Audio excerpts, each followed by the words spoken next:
അവരാരാ? വളരെ ദൂരെ നിന്നാ ഞാൻ കണ്ടത്. പിന്നീട് 3-4 ദിവസം കഴിഞ്ഞ് ഒരു പെൺകുട്ടിയുടെ ബോഡി കൊക്കയിൽ നിന്ന് കിട്ടിയതായും കേട്ടു. പൊയ്ക്കോ. അവൻ പറയുന്നത് വിശ്വസിക്കാമോ സാർ? തൽക്കാലം വിശ്വസിക്കുകയോ അവിശ്വസിക്കുകയോ വേണ്ട. ഒരു കൊലയാളി സത്യം തുറന്നു പറഞ്ഞെന്നിരിക്കും, പക്ഷെ ഒരു കള്ളൻ സത്യം തുറന്നു പറയാന്ന് വെച്ചാൽ ഇറ്റ്സ് വെരി ഡിഫിക്കൽട്ട്. ഹലോ, കിട്ടിയോ? ഗുഡ്, ഞാൻ എത്തി കഴിഞ്ഞു.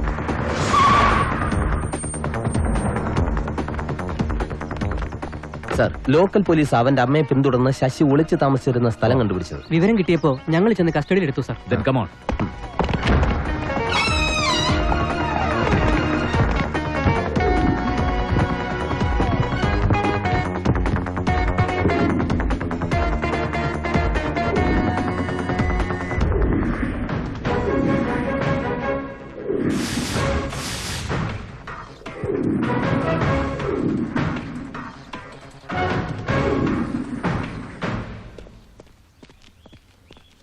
രാജൻ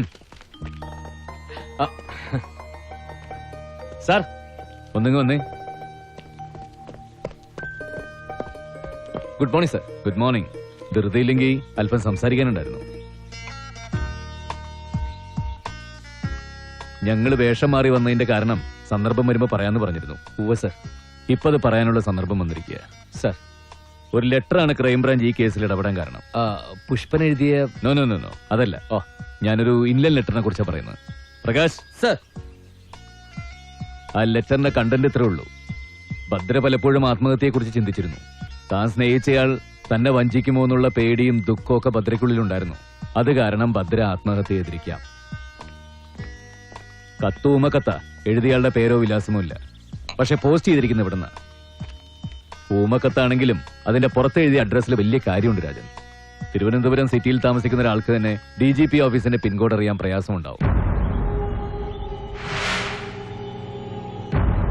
അപ്പൊ 100-300 കിലോമീറ്റർ ദൂരെ ഈ കുഗ്രാമത്തിൽ താമസിക്കുന്ന ഒരാള് ഈ പിൻകോഡ് എത്ര കൃത്യമായി അറിയണമെങ്കിൽ, അതും കത്തെഴുതിയ പെൺകുട്ടി അറിയണമെങ്കിൽ? ക്രൈംബ്രാഞ്ചിന് തോന്നിയ ആദ്യത്തെ സംശയം ഈ കത്താണ്. പോലീസിന്റെ അന്വേഷണത്തെ വഴിതെറ്റിക്കാൻ ശ്രമം നടക്കുന്നുണ്ടോ എന്ന്. കത്തെഴുതിയ പെൺകുട്ടിയുടെ നോട്ട്ബുക്സ് ആണ് ഇതൊക്കെ. രണ്ടിലെയും ഹാൻഡ് റൈറ്റിംഗ് ഒന്ന് തന്നെയാണ്. ടെസ്റ്റിൽ അത് വ്യക്തമായി തെളിഞ്ഞിട്ടുമുണ്ട്. ഭദ്രയുടെ കാമുകൻ ശശി ഇപ്പൊ ക്രൈംബ്രാഞ്ചിന്റെ കസ്റ്റഡിയില്ല. ഈ കത്തെഴുതിയ പെൺകുട്ടിയും അവന്റെ കാമുകിയാണെന്നുള്ളത് സമ്മതിച്ചിട്ടുണ്ട്. ഏതാ സാർ ആ പെൺകുട്ടി? താൻ പ്രേമിക്കുന്ന പുരുഷനെ മറ്റൊരാൾ കൂടി പ്രേമിക്കുന്നുണ്ടെന്ന് അറിയുമ്പോഴുണ്ടാകുന്ന ദുഃഖം, അമർഷം, വിദ്വേഷം, ഇതൊക്കെയാണോ ഭദ്രയുടെ കൊലപാതകത്തിന് കാരണം? അതോ പോലീസിന്റെ അന്വേഷണം വഴിതെറ്റിക്കാൻ വേണ്ടിയാണോ പെൺകുട്ടി ഈ ഊമക്കത്തെഴുതിയത്? കള്ളങ്കേശ് ചോദ്യം ചെയ്തപ്പോ പറഞ്ഞു, ദൂരെ കൊക്കക്കരികിൽ 2 സ്ത്രീരൂപങ്ങളിൽ നിന്ന് സംസാരിക്കുന്ന കണ്ടു. ഏതാ സാർ കത്തെഴുതിയ പെൺകുട്ടി? മിസ്റ്റർ രാജനും പോലീസുകാരും ചേർന്ന് മൂടിപ്പുതച്ചൊരാളെ ഓടിച്ചില്ലേ, ആള് ഞാനായിരുന്നു. ഈ നോട്ട്ബുക്കുകൾ എടുക്കാൻ വേണ്ടിയിട്ടാണ് ഞാനിന്ന് രാജന്റെ ക്വാർട്ടേഴ്സിൽ കയറിയത്.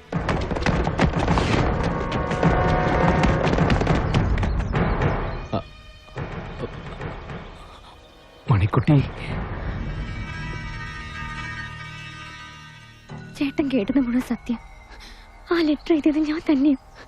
അഡ്രസ്സും പിൻകോഡും ചേട്ടന്റെ ഒരു ഫയലിൽ നിന്ന് കിട്ടി. എന്തിനാ നീ അങ്ങനെ ഒരു കത്തെഴുതിയത്? ആത്മഹത്യയാണെന്ന് തോന്നിക്കാം, എന്നെ ആരും സംശയിക്കാതിരിക്കാം. നീയും ശശിയും തമ്മിൽ ഇഷ്ടത്തിലായിരുന്നോ? ആയിരുന്നു. എത്ര നാളായി? കുറെ നാളായി. അത് ഭദ്രയ്ക്ക് അറിയാമായിരുന്നോ? അറിയാം, ഞാൻ പറഞ്ഞിട്ടുണ്ട്. എന്നിട്ട്? എല്ലാം അറിഞ്ഞിട്ടും അവൾ അവനുമായി അടുത്തു. ഞാൻ അതിനെക്കുറിച്ച് ചോദിച്ചപ്പോ അങ്ങനെയൊന്നുമില്ലെന്ന് പറഞ്ഞ് അവൾ ഒഴിഞ്ഞു മാറി. പക്ഷെ ഞാൻ നേരിൽ കണ്ടു. ഭദ്രേ,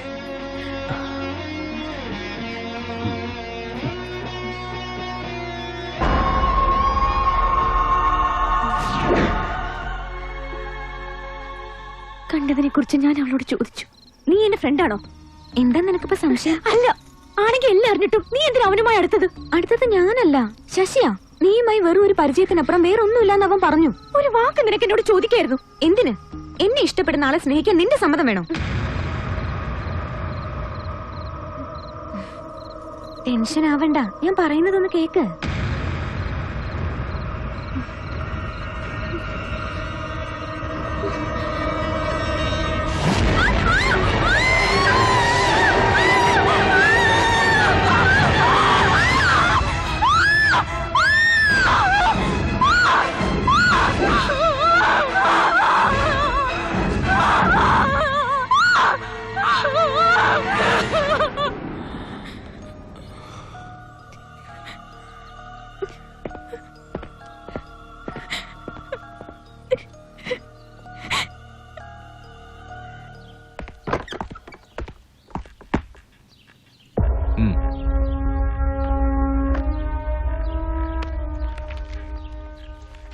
പ്രതിയുടെ കുറ്റസമ്മതം പൂർണ്ണമായിട്ടും രേഖപ്പെടുത്തിയിട്ടുണ്ട് സാർ.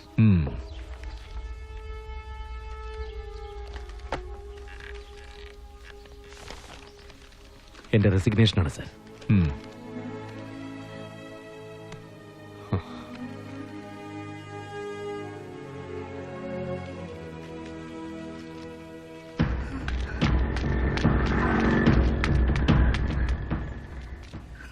മണിക്കുട്ടി, കേട്ടതൊക്കെ ശരിയാണോ? എനിക്ക് വിശ്വസിക്കാൻ കഴിയും. എന്നോട് ക്ഷമിക്കും, നീ എന്നോട് ക്ഷമിക്കും.